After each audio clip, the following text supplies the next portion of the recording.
दोस्तों, एक 45 साल का व्यक्ति रात में खाना खाने के बाद जब अपने कमरे में सोने के लिए जाता है तो देखता है कि उसी के कमरे में उसी के बेड पर उसकी 21 साल की जवान बेटी लेटी हुई है।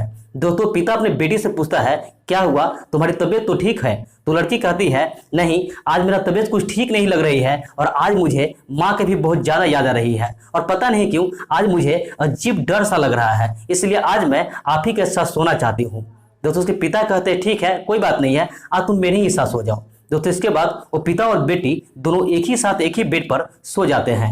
लेकिन जैसे जैसे रात होती है उसकी जो बेटी होती है अपने पिता को गलत तरीके से स्पर्श करने लगती है।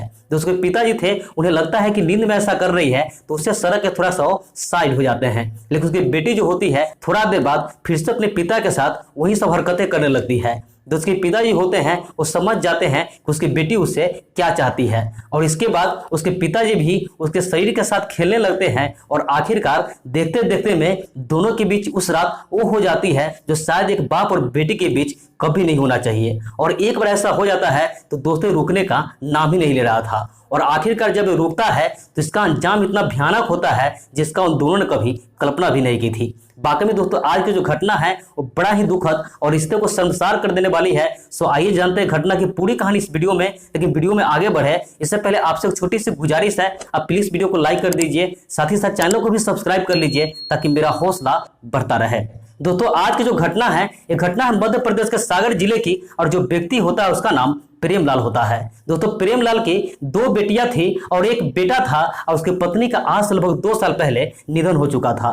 दोस्तों, जो बड़ी बेटी थी उसकी उम्र लगभग 21 साल थी और जो छोटी बेटी थी उसकी 18 साल थी और उसका जो बेटा था उसका 15 साल था। दोस्तों, प्रेमलाल की पत्नी मर जाती है तो प्रेमलाल सोचते हैं कि मेरा बेटा भी छोटा है तो उसका ख्याल रखने के लिए हमें दूसरी शादी कर लेनी चाहिए। तो सोचता है कि घर में लोग अकेला हो गया है, हो सकता है इन लोगों की माँ का जरूरत होगा और घर संभालने के लिए पत्नी की जरूरत है, इसलिए अपने बेटी को कहता है कि बेटी मैं चाहता हूं कि दूसरी शादी कर लो ताकि तुम लोग को भी माँ मिल जाएगी और मुझे भी जीवन साथी मिल जाएगा। दोस्तों, उसकी बड़ी बेटी ये बात सुनती है तो उसे बहुत बुरा लगता है। वो सोचती है कि क्या पता जब मेरी दूसरी माँ आएगी तो हो सकता है हम लोग को मानदान करे, हम लोग के साथ एडजस्ट करेगी कि नहीं करेगी या फिर कैसा बिहेव होगा, इसलिए सोच को बहुत ही ज्यादा परेशान होने लगती है। तो उसकी बड़ी बेटी नहीं चाहती थी कि उसके घर में दूसरी माँ आए, उसके पिता दूसरा शादी करे। इसलिए एक दिन जब वो कॉलेज जाती है तो उसकी एक सहेली होती है, अपने सहेली को कहती है कि मेरे पिताजी हम लोग को खुशी के लिए घर संभालने के लिए वो सोचते हैं कि बच्चा भी छोटा है तो इसे माँ की जरूरत होगी, इसलिए वो दूसरा शादी करना चाहते हैं, लेकिन मैं नहीं चाहती हूँ कि मेरे पिताजी दूसरा शादी करें। दोस्तों, जब ये बात उसकी सहेली सुनती है तो कहती है कि तुम्हारे पिताजी घर संभालने के लिए और छोटे बच्चे को संभालने के लिए तुम्हें संभालने के लिए शादी नहीं करना चाहते हैं, बल्कि उसको भी शारीरिक भूख है, अपना शारीरिक भूख पूरा करने के लिए वो दूसरा शादी करना चाहते हैं। ऐसा करो कि क्यों नहीं तुम ही अपने पिताजी के शारीरिक भूख को पूरा कर दो ताकि तुम्हारा प्रॉपर्टी बच जाए और तुम्हारे पिताजी दूसरा शादी नहीं कर सके। दोस्तों, जो बात वो लड़की सुनती है तो हैरान हो जाती है, लेकिन जब घर आती है तो अपने दिमाग में सब सोचने लगती है। कहीं ना कहीं सोते सोते कुछ दिन का वक्त बीता है और आखिरकार उसकी बेटी सोचती है कि क्यों नहीं जो मेरी सहेली बताई है ऐसा मैं कर लूं और सब कुछ ठीक हो जाए। यही सोचकर दोस्तों एक दिन प्लान बना लेती है और एक दिन जब उसके पिताजी काम पर से वापस अपने घर आते हैं तो रात में उनके लिए खाना बनाती है और उन्हें खाना परोस करके उन्हीं के कमरे में जाकर उन्हीं के बेड पर लेट जाती है। दोस्तों, थोड़ी देर बाद उसके पिताजी खाना खाने के बाद जब अपने कमरे में जाते हैं तो देखते हैं उसकी बेटी उसी के बेड पर उसी के कमरे में लेटी हुई है। तो उसके पिताजी को लगता है कि हो सकता है उसकी तबीयत खराब होगा, इसलिए पूछते हैं, क्या हुआ बेटी, तुम्हारी तबीयत तो ठीक है? तो लड़की कहती नहीं, पता नहीं क्यों आज मेरा तबीयत कुछ ठीक नहीं लग रहा है और आज मुझे माँ की भी बहुत ज्यादा याद आ रही है और पता नहीं क्यों एक मुझे अजीब डर सा लग रहा है, इसलिए आज मैं आपके साथ सोना चाहती हूँ। तो उसके पिताजी कहते हैं, ठीक है, कोई बात नहीं, तुम मेरे ही साथ सो जाओ। तो उसके पिताजी उसके साथ में सो जाते हैं, लेकिन उसके बेटी के दिमाग में तो कुछ और ही चल रहा था। जैसे जैसे रात बीतती है उसकी बेटी जो होती है अपने पिताजी के शरीर को गलत तरीके से छूने लगती है। तो उसके पिताजी को लगता है कि हो सकता है ऐसा नींद में कर रही है, इसलिए उसे थोड़ा सा सरक जाते हैं, लेकिन उसकी बेटी फिर भी थोड़े ही देर बाद अपने पिता के बगल में जाते हैं और उसके साथ फिर से वो वही सब हरकतें करने लगती है।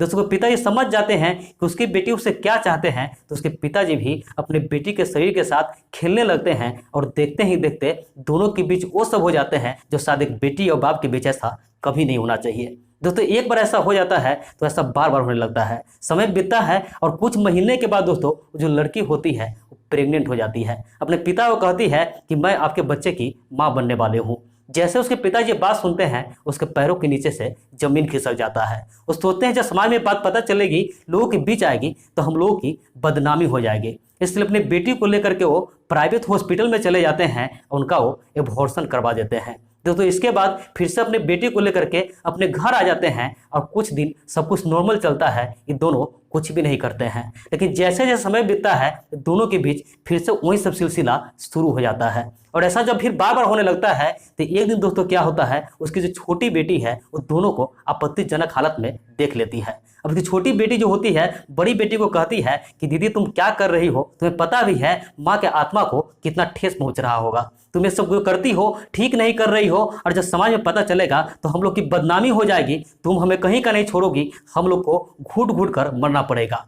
तो जब इस बात उसकी बड़ी बहन सुनती है तो उसे भी कहीं ना कहीं अफसोस होने लगता है। वो भी सोचती है कि हम कितनी बड़ी गलती कर रहे हैं, अब बाकी में जब बात समाज के बीच आ जाएगी तो मेरी क्या इज्जत रहेगी, हम किसी को मुंह दिखाने लायक नहीं रहेंगे। तो उसकी बेटी को इतना बुरा लगता है, इतना पछताने लगती है कि वो आत्महत्या करने का सोचती है और एक दिन अपने गले में चुन्नी लपेट कर पंखे से लटक जाती है। जब उसके पिताजी आते हैं और ये दृश्य देखते हैं तो रोने लगते हैं, वो चिल्लाने लगते हैं, अगल बगल का भी लोग आ जाते हैं। तो इसके बाद पुलिस को फोन कर दी जाती है और पुलिस आते हैं तो लाश को अपने कब्जे में लेते हैं और पोस्टमार्टम के लिए भेज देते हैं। दोस्तों इसके बाद पोस्टमार्टम में रिपोर्ट आती है कि इस लड़की के साथ कई बार संबंध बनाए गए थे। अब जो पुलिस वाले होते हैं इसके पिताजी से और उसकी बहन लोग से पूछताछ करना शुरू कर देते हैं और आखिरकार जब इसके पिता से सख्ती से पूछते हैं तो उसके पिताजी टूट जाते हैं और उन्हें सारी बात बता देते हैं। इस बाद पिताजी को पुलिस गिरफ्तार कर लेते हैं और विभिन्न तरह के धराव लगाकर उन्हें जेल भेज देते हैं।